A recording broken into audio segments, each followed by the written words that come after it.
아버지, 건강 챙기세요. 잠시만 가면 됩니다. 안녕하세요. 우리는 자식을 키우면서 얼마나 많은 기대를 가지고 있을까요? 금지옥 옆 키운 외동딸 유리가 데려온 남자 강동우. 온몸을 뒤덮은 문신의 예의라곤 찾아볼 수 없는 껄렁한 태도까지. 내 재산을 노리고 접근한 것이 분명해 보이는 이 남자 때문에 상철 씨는 잠을 이루지 못했습니다. 반면 늙고 병든 아버지를 위해 매일 정성껏 약을 다려오는 효녀딸 유리. 하지만 어느 날 사위동우가 딸이 다려온 약사발을 냅다 엎어버리며 행패를 부리기 시작하는데 아버님 훅 가는 거 한순간입니다. 사위가 던진 이 섬뜩한 말은 저주였을까요? 아니면 경고였을까요? 이야기 시작하기 전 채널로 들어오셔서 무료로 하실 수 있는 구독, 알림, 좋아요 눌러주세요. 평생을 바쳐 지켜온 내 집 거실에 마치 흙탕물이 튀는 것 같은 불길한 기운이 들이닥쳤습니다. 오후 2시 햇살이 가장 평화롭게 들어와야 할 그 시간에 초인종 소리가 울렸을 때만 해도 상철 씨는 이런 지옥 같은 만남을 전혀 예상하지 못했죠. 그는 설레는 마음으로 현관문을 열었습니다. 눈에 넣어도 아프지 않을 외동딸 유리가 결혼하고 싶다며 남자를 데려오는 날이었으니까요. 하지만 문이 열리자마자 상철 씨의 기대는 산산조각이 나고 말았습니다. 딸 유리 뒤로 어슬렁거리며 들어오는 저 남자를 한번 보세요. 찢어진 청바지 사이로 보이는 다리는 성치 않아 보이고 팔뚝을 뒤덮은 푸르딩딩한 문신은 보는 사람의 미간을 절로 찌푸리게 만듭니다. 상철 씨는 순간 숨이 턱 막히는 기분을 느꼈습니다. 내 딸이, 저렇게 곱고 착하게 키운 내 딸이 어쩌다 저런 바닥 인생 같은 놈을 데려왔단 말입니까? 도무지 믿을 수가 없는 광경이죠. 아빠, 인사해. 내가 말한 그 사람이야. 강동우 씨. 유리는 어찌된 영문인지 평소와 다름없이 해맑게 웃으며 그 남자를 소개합니다. 하지만 남자는 허리를 굽혀 인사하기는커녕 고개만 까딱하며 건성으로 인사를 던지네요. 안녕하십니까. 강동우입니다. 목소리에는 예의라고는 조금도 묻어 있지 않고 오히려 귀찮다는 듯한 껄렁함이 배어 있습니다. 상철 씨는 주먹을 꽉 쥐었습니다.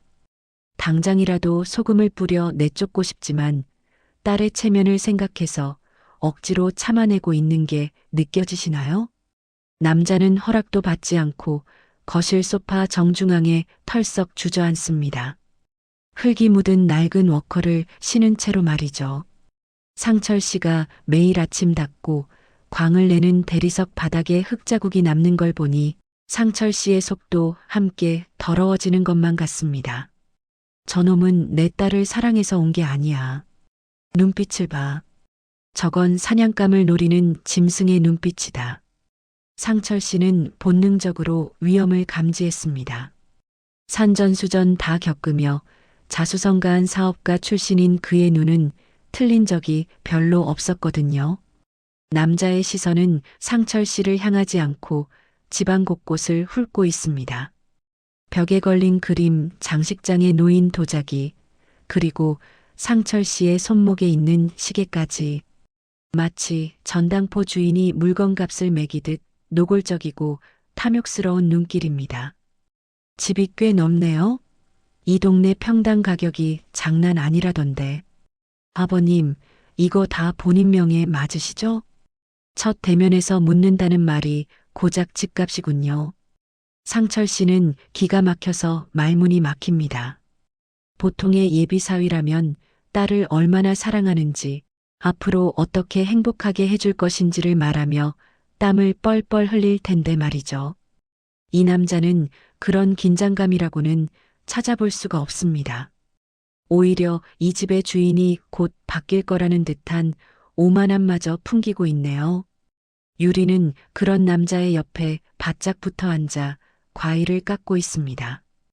세상 물정 모르는 내 딸이 저런 놈의 겉모습이나 말발에 속아 넘어간 게 분명합니다. 상철 씨는 가슴 한구석이 욱신거려 옵니다. 아내를 먼저 떠나보내고 홀로 딸을 키우며 오직 딸의 행복만을 위해 살아왔는데 그 결과가 고작 정과자나 다름없어 보이는 놈이라니요. 이건 상철 씨 인생에 대한 모욕이나 다름없었습니다. 절대 안 된다. 내 눈에 흙이 들어가기 전에는 저런 놈한테 내 딸 못 줘. 아니, 내 재산 단 한 푼도 못 줘. 상철 씨는 차갑게 식은 눈으로 남자를 노려봅니다. 하지만 남자는 그 시선을 피하지 않고 오히려 입꼬리를 비릿하게 올리며 마주보네요. 마치 상철 씨의 속마음을 다 읽고 있다는 듯이 어디 한번 해볼 테면 해보라는 듯한 도발적인 표정입니다. 거실의 공기는 팽팽한 활시위처럼 당겨져 금방이라도 끊어질 듯 위태롭습니다. 오후 2시 반 평온했던 상철 씨의 집은 이제 보이지 않는 전쟁터로 변하고 말았습니다. 숨막히는 대면식이 끝나고 거실 벽시계가 어느덧 오후 3시를 가리키고 있습니다. 남자는 덥수룩한 머리를 극적이며 화장실 좀 쓰겠다며 자리에서 일어났어요. 그런데 참 이상하죠. 화장실은 현관 입구 쪽에 있는데 이 남자는 거침없이 안방 쪽 복도로 걸어가는 게 아니겠어요? 마치 이 집 구조를 미리 꿰뚫고 있는 사람처럼 말입니다. 상철 씨는 순간적으로 등골이 서늘해지는 것을 느꼈습니다. 거긴 안방일세. 화장실은 저쪽이야. 상철 씨가 날카롭게 소리쳤지만 남자는 들은 척도 하지 않고 휘파람까지 불며 복도 끝으로 사라졌습니다. 저런 무례한 경우가 어디 있나요? 남의 집, 그것도 처음 인사드리는 어른의 집에서 저렇게 제 집 안방 드나들듯 활보하다니요. 상철 씨는 당장이라도 쫓아가서 멱살을 잡고 싶었지만 주방에서 과일을 깎고 있는 딸 유리의 뒷모습을 보며 꾹 참았습니다. 딸의 어깨가 미세하게 떨리고 있는 것 같아 차마 큰 소리를 낼 수가 없었거든요. 유리야, 내가 어쩌다 저런 놈한테 코가 깨었니? 혹시 무슨 약점이라도 잡힌 건 아니냐? 상철 씨는 타들어가는 속을 냉수 한 잔으로 달래려 했지만 도저히 가만히 앉아 있을 수가 없었습니다. 남자가 사라진 쪽에서 쿵 하고 무언가 떨어지는 소리가 들렸기 때문이죠. 상철 씨는 본능적으로 자리에서 벌떡 일어났습니다. 안방에는 상철 씨의 통장 도장과 집 문서가 들어있는 금고가 있습니다. 혹시 저놈이 화장실 핑계를 대고 도둑질이라도 하려는 건 아닐까요? 상철 씨는 발소리를 죽이고 살금살금 복도를 따라 걸어갔습니다. 심장이 쿵쾅거리는 소리가 귀에 들릴 만큼 긴장되는 순간입니다.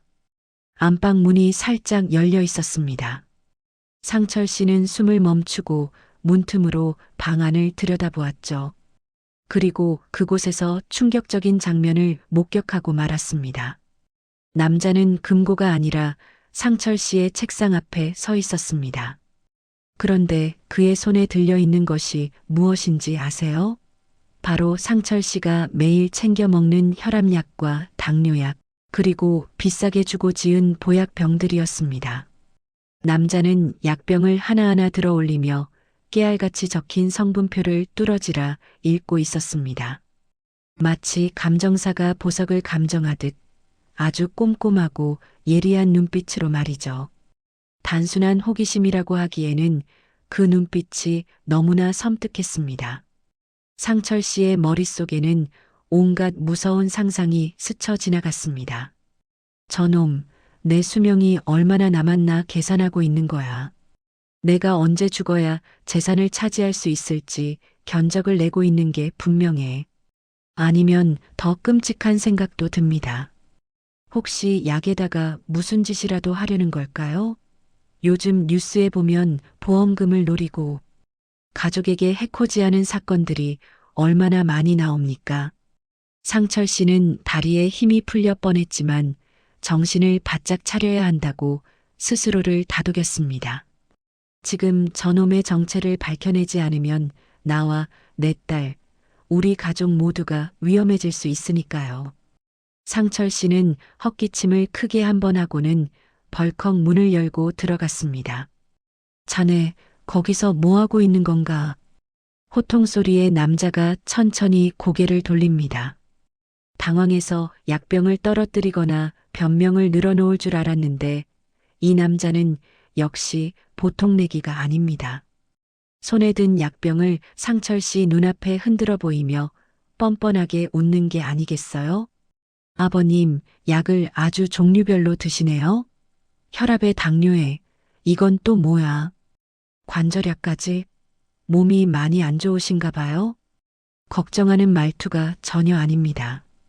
마치 고장난 중고차를 살펴보는 사람처럼 이거 금방 폐차해야겠는데? 하는 뉘앙스가 뚝뚝 묻어납니다. 상철 씨는 기가 막혀서 말문이 턱 막힙니다. 남의 약통을 뒤진 것도 모자라 건강 상태를 비아냥거리다니요. 이건 명백한 조롱이고 도발입니다. 남의 건강은 신경 끄고 당장 내 방에서 나가게. 예의라고는 눈곱만큼도 없는 놈 같으니라고. 상철 씨가 손가락질하며 소리치자 남자는 어깨를 으쓱하며 약병을 책상 위에 툭 던지듯 내려놓습니다. 그리고는 상철 씨에게 가까이 다가와 귓가에 낮게 속삭이듯 말합니다. 건강 챙기셔야죠. 훅 가는 거 한순간인데. 안 그래요? 그 순간 상철 씨는 온몸에 소름이 돋았습니다. 그 말은 단순한 조언이 아니었습니다. 너 언제 죽을지 몰라라는 저주 아니면 내가 널 보내버릴 수도 있어라는 협박처럼 들렸거든요.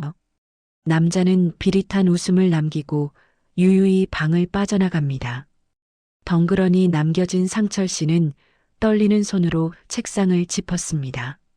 저놈은 단순한 사기꾼이 아닙니다. 사람의 목숨을 가지고 장난질을 칠 수 있는 진짜 악마가 제 발로 우리 집에 들어온 것입니다. 거실에서는 아무것도 모르는 유리가 과일을 예쁘게 깎아 접시에 담고 있습니다. 아빠, 과일 드세요. 하는 딸의 목소리가 들려오네요. 상철 씨는 눈물이 핑 돌았습니다. 저토록 해맑은 아이를 지켜야 합니다. 이 집안에 들어온 불길한 기운을 몰아내고 내 딸을 저 악마의 소나기에서 구해내야만 합니다. 상철 씨는 책상 위에 어지럽게 흩어진 약병들을 바라보며 결심을 굳혔습니다. 내 눈에 흙이 들어가기 전엔 절대 안 된다. 내 놈이 누구든 내 집에서 살아서 나갈 생각은 하지 마라. 오후 3시 반 상철 씨의 평화롭던 노후는 이제 전쟁터가 되었습니다. 적은 집안에 있고 아군은 아무도 없는 외로운 싸움이 시작된 것이죠.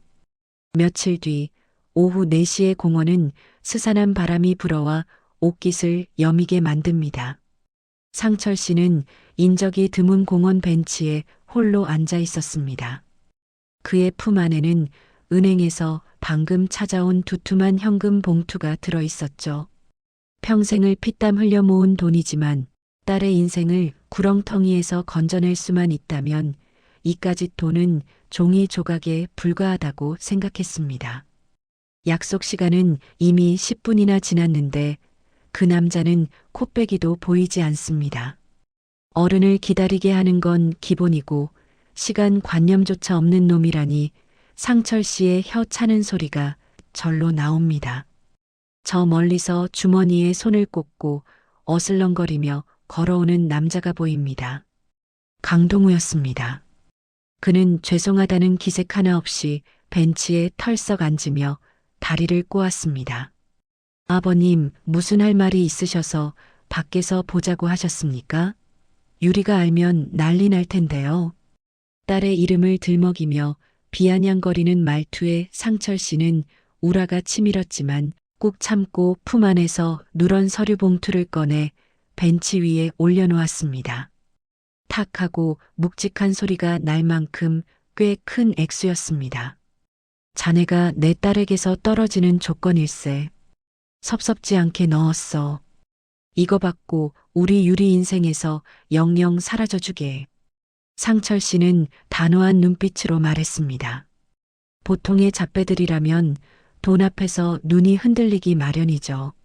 하지만 동우는 봉투를 흘깃 쳐다보더니 콧방귀를 뀌며 웃음을 터뜨렸습니다. 그 웃음소리가 얼마나 건방지고 섬뜩했는지 지나가던 비둘기들이 놀라 날아갈 정도였습니다. 돈이라. 아버님은 세상 일이 다 돈으로 해결된다고 믿으시나 봅니다. 동우는 봉투를 손가락으로 툭 쳐서 바닥으로 떨어뜨려 버렸습니다. 흙바닥에 뒹구는 돈봉투를 보며 상철 씨는 자신의 자존심도 함께 짓밟히는 것 같아 얼굴이 벌개졌습니다. 말이 통하지 않는 놈이구나. 돈이 목적이 아니라면 도대체 무엇을 원해서 내 딸에게 붙어 있는 걸까? 상철 씨의 불안감은 공포로 바뀌기 시작했습니다. 동우가 갑자기 상철 씨 쪽으로 상체를 쑥 내밀었습니다. 맹수가 먹잇감을 노려보는 듯한 강렬한 눈빛에 상철 씨는 저도 모르게 뒤로 물러났습니다. 동우의 목소리가 낮고 차갑게 깔렸습니다. 이딴 푼돈 챙길 시간에 아버님 목숨이나 챙기쇼. 돈 많으면 뭐합니까? 죽으면 싸 짊어지고 가지도 못하는데. 뭐라고? 지금 나를 협박하는 건가? 상철 씨의 목소리가 가늘게 떨렸습니다. 동우는 자리에서 일어나며 바지를 툭툭 털었습니다. 그리고는 뒤도 돌아보지 않고 걸어가며 마지막 한마디를 던졌습니다. 건강 조심하시라고요. 훅 가는 거 진짜 한순간이니까. 후회하지 말고 주변 단속이나 잘하세요. 동우의 뒷모습이 멀어질 때까지 상철 씨는 숨조차 제대로 쉴 수가 없었습니다. 훅 가는 거 한순간이다. 그 말은 분명한 살인 예고처럼 들렸습니다. 주변 단속을 잘하라는 말은 누구도 믿지 말고 고립되어 죽으라는 저주 같았고요. 상철 씨는 바닥에 떨어진 돈봉투를 주울 생각도 못한 채 망부석처럼 앉아 있었습니다. 오후 4시 반 해가 뉘엿뉘엿 지기 시작하면서 공원에는 긴 그림자가 드리워졌습니다. 상철 씨는 덜덜 떨리는 손으로 가슴을 움켜쥐었습니다.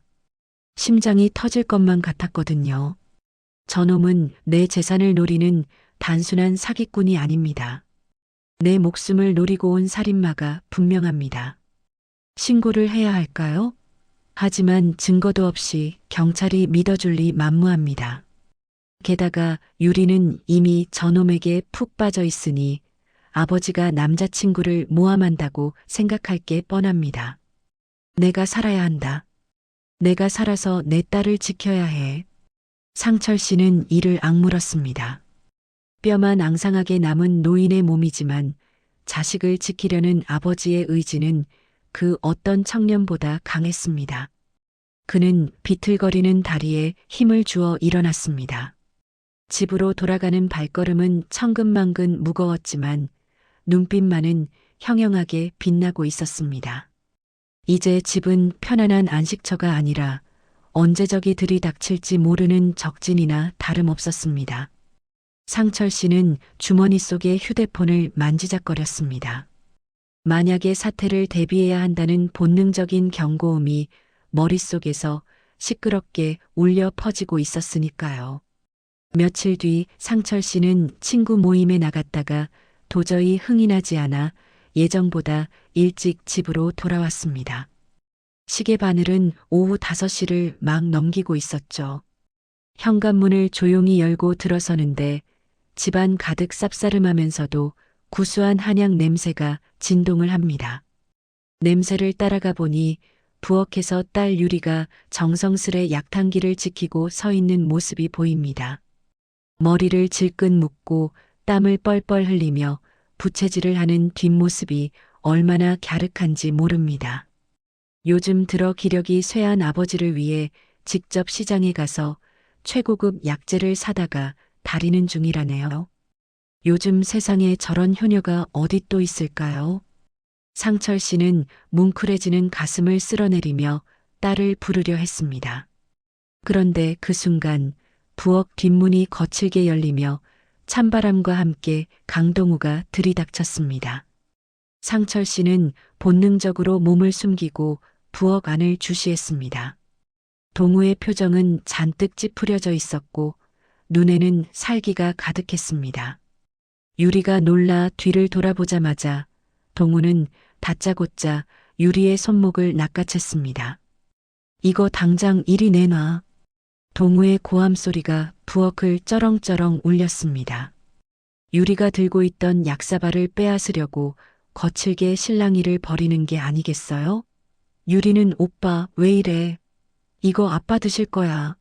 하며 필사적으로 저항했지만 건장한 남자의 힘을 당해낼 재간이 있나요? 동우는 유리의 손을 뿌리치며 약사발을 싱크대에 패대기 치듯 쏟아버렸습니다. 쨍그랑하고 그릇 깨지는 소리가 상철 씨의 심장을 후벼 팠습니다. 검은 약물이 싱크대를 타고 흘러내리는 모습을 보며 동우는 씩씩거렸습니다. 내가 경고했지? 쓸데없는 짓 하지 말라고.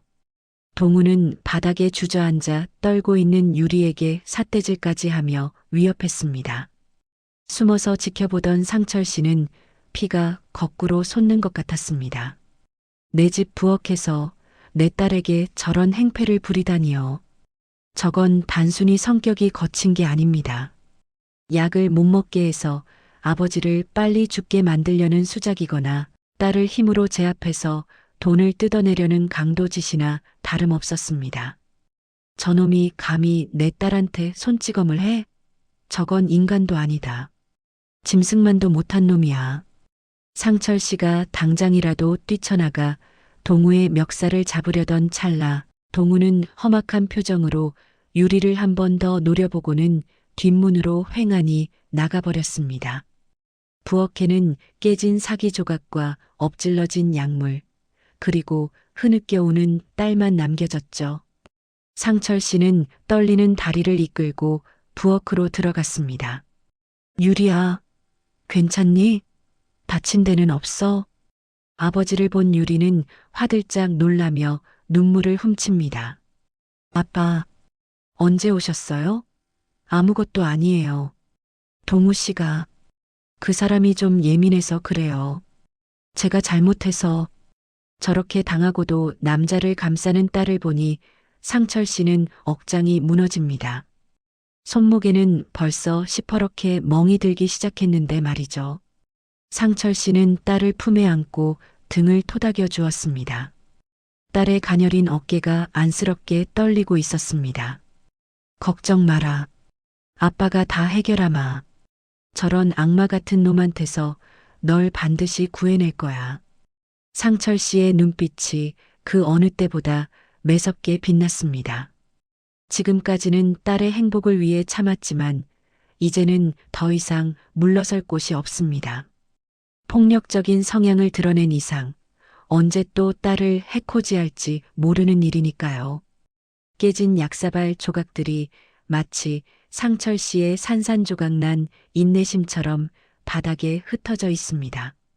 상철 씨는 맹세했습니다. 내일 당장 무슨 수를 써서라도 저놈을 이 집에서, 아니 이 세상에서 격리시키겠노라고 말이죠. 부엌의 감도는 한약 냄새가 오늘따라 유난히 쓰고 비리게 느껴지는 오후 5시 반이었습니다. 부엌에서의 소란이 지나가고 어느덧 거실 시계 바늘이 저녁 7시를 가리키고 있습니다. 폭풍우가 휩쓸고 간 듯한 정막 속에서 상철 씨는 소파에 앉아 가쁜 숨을 고르고 있었죠. 놀란 가슴을 진정시키려 애쓰는 아버지를 위해 유리가 쟁반을 들고 다가옵니다. 쟁반 위에는 김이 모락모락 나는 따뜻한 한약 한 사발이 놓여 있네요. 방금 전 동우가 행패를 부리며 쏟아버린 것과는 별도로 남은 약재를 모아 다시 정성껏 다려온 모양입니다.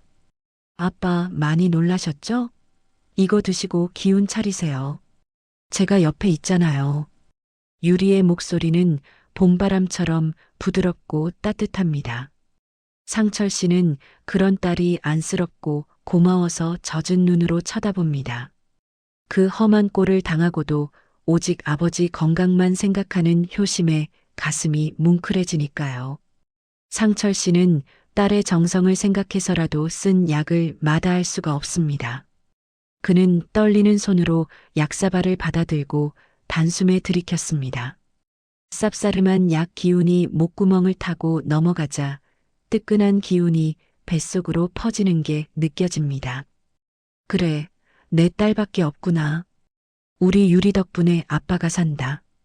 상철 씨가 빈 그릇을 내려놓으며 억지 미소를 지어 보입니다. 그런데 그 순간이었습니다. 갑자기 뱃속에서 누군가 장기를 쥐어짜는 듯한 끔찍한 통증이 시작된 것은요. 처음에는 체한 것 같더니 순식간에 불로 지지는 듯한 고통이 온몸으로 퍼져나갑니다. 상철 씨는 으윽 하는 외마디 비명을 지르며 가슴을 움켜쥐고 소파 아래로 고꾸라졌습니다. 시야가 빙글빙글 돌고 천장의 샹들리에가 기괴하게 일그러져 보입니다. 유리야. 아빠가 좀 이상하다. 119 좀. 상철 씨는 바닥을 기어가며 딸의 바짓단을 잡으려 손을 뻗었습니다.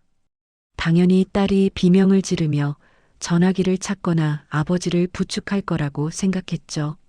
하지만 이상하리만치 조용합니다. 흐릿해지는 시야 속에서 고개를 들어 딸을 올려다본 상철 씨는 자신의 눈을 의심해야만 했습니다. 유리는 놀라지도 당황하지도 않은 채 그저 팔짱을 끼고 쓰러진 아버지를 내려다보고 있었습니다. 방금 전까지 보여주던 천사 같은 미소는 온데간데 없고 마치 벌레를 보는 듯한 차갑고 무감각한 눈빛만이 남아있을 뿐입니다. 아빠 약발이 참 잘 받으시네요. 진작 좀 드시지 그러셨어요.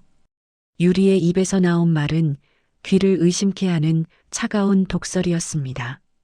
상철 씨는 숨이 턱 막혀 말이 나오지 않습니다. 이게 꿈일까요? 아니면 너무 아파서 환청을 듣는 걸까요? 믿었던 딸이, 내 목숨보다 아끼던 딸이 고통스러워하는 아버지를 보며 싸늘하게 웃고 있습니다. 유리야, 내가 왜? 설마 내가? 그제야 상철 씨의 머릿속에 아까 낮에 동우가 했던 행동들이 스쳐 지나갑니다.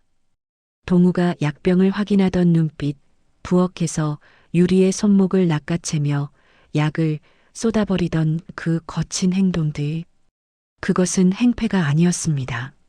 아버지를 살리려는 필사적인 몸부림이었던 겁니다. 동우는 알고 있었던 겁니다. 이 약에 독이 들어있다는 것을요.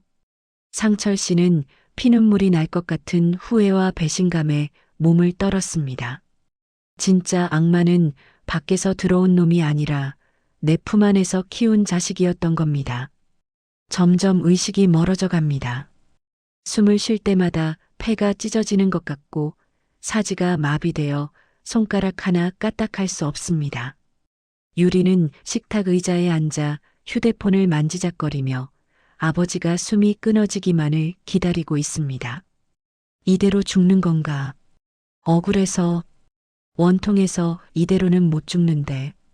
상철 씨의 눈앞이 캄캄한 어둠으로 덮이려는 찰나 현관 쪽에서 쾅 하는 굉음이 터져 나왔습니다. 굳게 잠겨있던 현관문이 부서져라 열리더니 헐떡이는 숨을 몰아쉬며 누군가 거실로 뛰어들어옵니다. 정유리, 당신 짓이지. 성난 황소처럼 달려온 사람은 바로 강동우였습니다.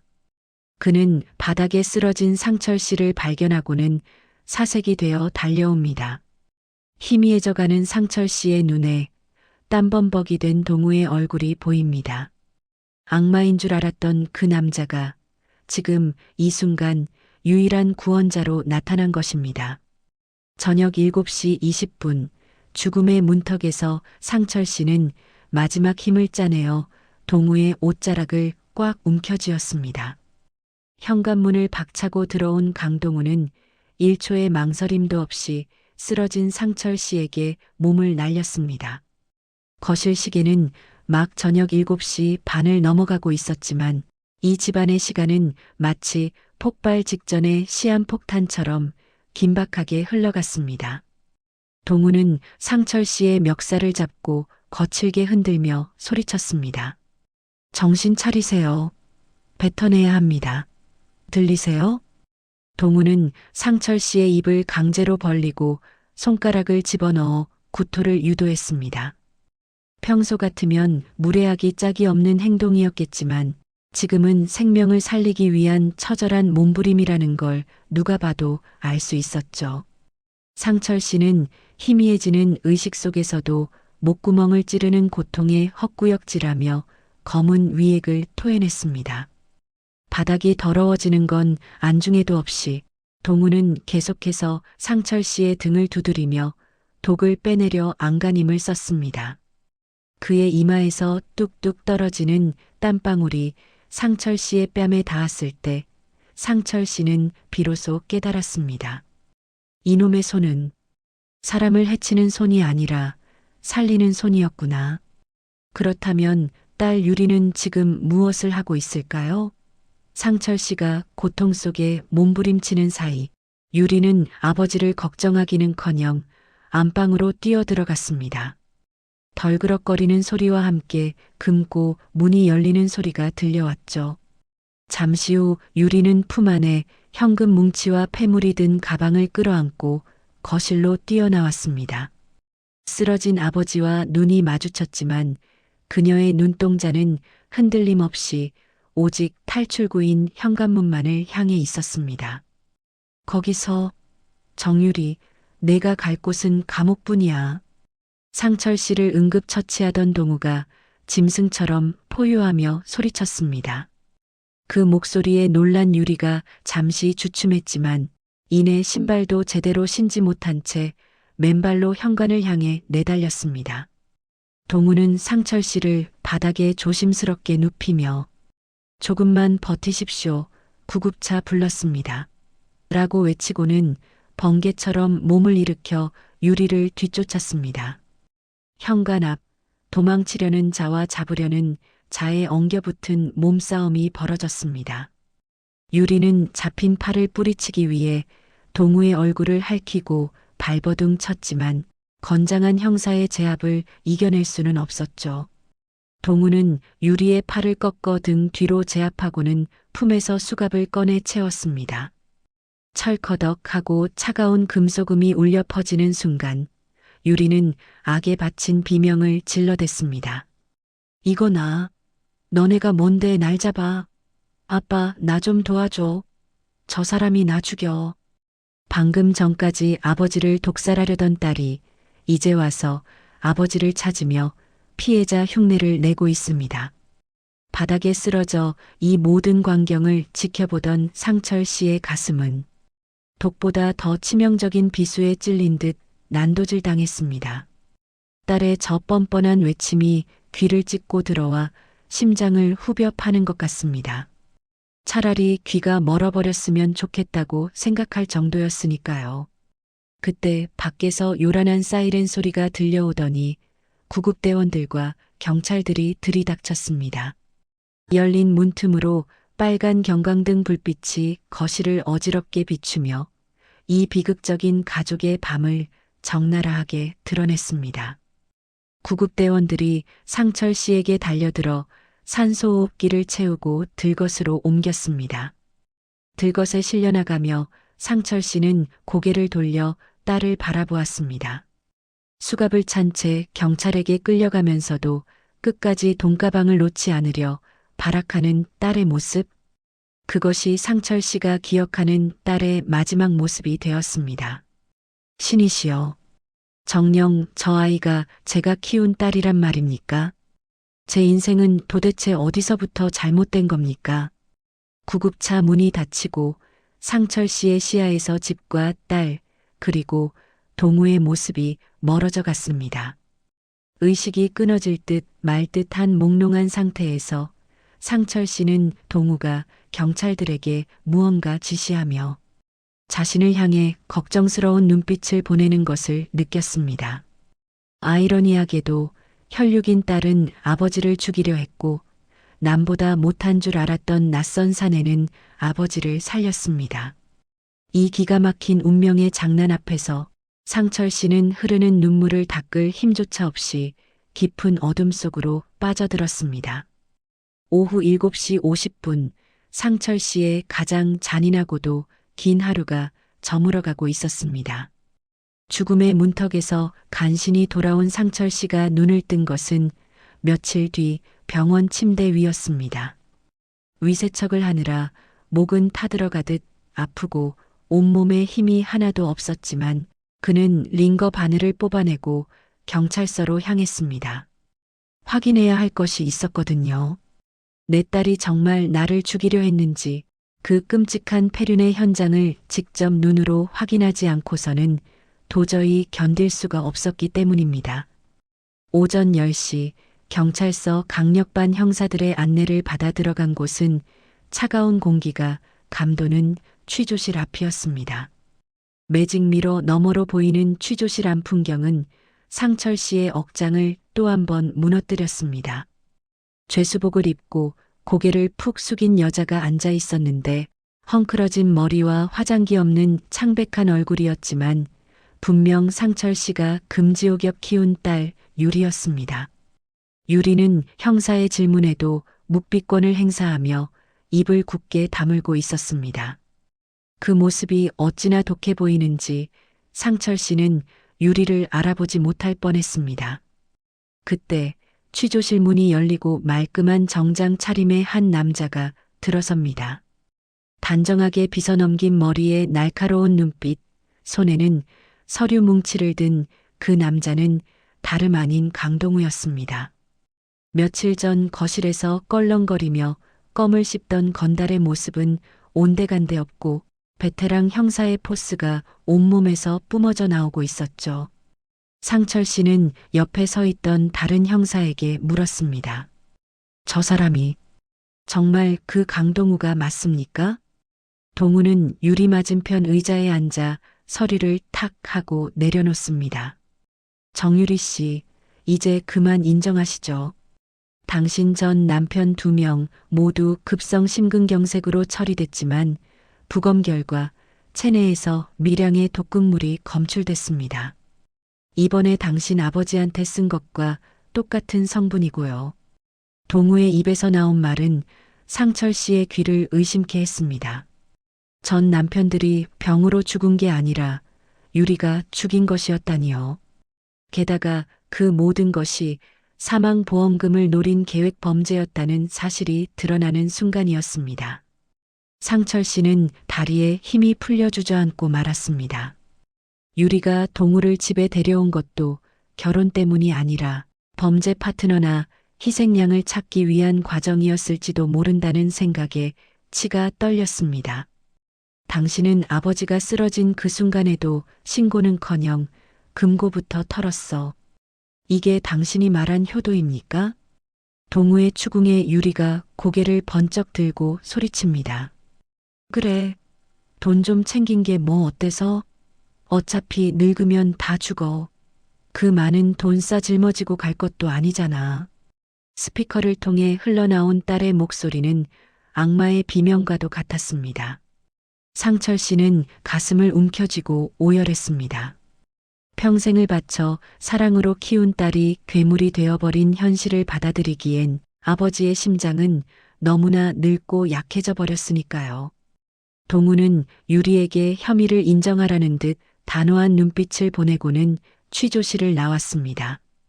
복도에 주저앉아 울고 있는 상철 씨를 발견한 동우가 다가와 무릎을 굽히고 눈높이를 맞춥니다. 아버님, 죄송합니다.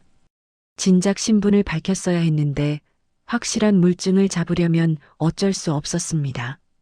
그 약 제가 미리 바꿔치기해 둬서 치사량은 아니었습니다. 많이 놀라셨죠? 동우의 목소리에는 진심 어린 걱정과 죄송함이 묻어 있었습니다. 상철 씨가 동우를 처음 만났을 때 느꼈던 그 쎄한 느낌, 그리고 동우가 건넸던 건강 챙기쇼, 훅 간다는 말들은 전부 상철 씨를 살리기 위한 형사의 경고이자 암시였던 것입니다. 상철 씨는 동우의 손을 잡고 하염없이 눈물을 흘렸습니다. 나은 정보다 무서운 게 돈이라더니 혈육에게 배신당한 노인을 위로하는 건 피 한 방울 섞이지 않은 낯선 형사뿐이었습니다. 오전 10시 반 경찰서 복도에는 늙은 아버지의 통곡 소리만이 구슬프게 메아리 쳤습니다. 잔인했던 계절이 지나고 어느덧 마당의 감나무에 붉은 홍시가 열리는 늦가을이 되었습니다. 오후 1시 따스한 햇살이 내리쬐는 대청마루에 상철 씨가 홀로 앉아 있습니다. 그날 이후 유리는 무기징역을 선고받고 교도소에 수감되었고 북적거리던 집은 절간처럼 고요해졌습니다. 상철 씨는 멍하니 마당을 쓸다가도 문득문득 딸의 생각에 잠기곤 합니다. 미움도 크지만 여전히 가슴 한구석이 아린 건 어쩔 수 없는 부모 마음인가 봅니다. 그때 끼익하고 대문 열리는 소리가 들립니다. 우체부인가 싶어 고개를 드니 양손 가득 검은 비닐봉지를 든 사내가 서 있습니다. 단정한 셔츠에 면바지를 입은 깔끔한 모습의 강동우였습니다. 아버님, 식사는 하셨습니까? 날씨가 쌀쌀해서 순대국 좀 사왔습니다. 동우는 마치 제 집 드나들듯 익숙하게 마루로 올라와 밥상을 펴니다. 처음 봤을 때의 그 건들거림은 온데간데없고 싹싹하고 듬직한 아들 같은 모습입니다. 상철 씨는 짐짓 무뚝뚝한 척하며 묻습니다. 바쁜 형사가 못하러 여기까지 또 왔나? 범인 잡으러 안 가? 범인 잡는 것도 먹고 살자고 하는 짓인데요, 뭐. 그리고 이 근처 지나가다 아버님 혼자 계실 것 같아서 들렀죠. 소주도 한 병 사왔는데 한잔 하시죠? 동우가 능청스레 웃으며 순대국 그릇을 내밉니다. 보글보글 끓는 뚝배기에서 구수한 냄새가 올라오자 상철 씨의 얼어붙었던 마음도 조금씩 녹아내리는 것 같습니다. 사실 상철 씨는 동우가 오는 이 시간을 내심 기다리고 있었는지도 모릅니다. 딸이 떠난 빈자리를 자신을 살려준 생명의 은인이 채워주고 있으니까요. 두 남자는 마루에 마주 앉아 국밥을 먹기 시작합니다. 후루룩 국물 넘어가는 소리와 숟가락 달그락거리는 소리가 텅 빈 집안을 정겹게 채웁니다. 상철 씨는 뜨끈한 국물과 함께 모골대로 넘어오는 울음을 삼키며 동우를 바라봅니다. 자식 농사는 망쳤어도 사람 농사는 아주 망치지 않았나 보구나. 말년 복이 며느리 복이 아니라 형사 복일 줄 누가 알았겠어. 동우가 큼지막한 깍두기를 상철 씨 밥그릇 위에 올려줍니다. 많이 드세요. 건강하셔야 저랑 오래오래 보죠. 저 다음 달에 승진 시험 있는데 합격하면 아버님이 거하게 한턱 쏘셔야 합니다. 허허, 이놈 보게.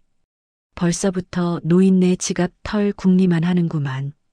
상철 씨의 입가에 오랜만에 진짜 미소가 번집니다. 핏줄로 맺어진 가족은 남보다 못한 원수가 되어 떠났지만 남이었던 사람은 이제 피보다 진한 마음을 나누는 가족이 되었습니다. 오후 2시 가을 햇살이 두 남자의 어깨 위로 따뜻하게 내려앉으며 이야기는 막을 내립니다. 인생사 세옹지 말하더니 잃는 게 있으면 얻는 것도 있다는 말이 딱 이럴 때 쓰는 말인가 봅니다. 채널로 들어오셔서 무료로 하실 수 있는 구독, 알림, 좋아요 눌러주세요. 이번 이야기는 어떠셨나요? 더 좋은 이야기로 찾아뵐 테니 구독과 좋아요 부탁드려요.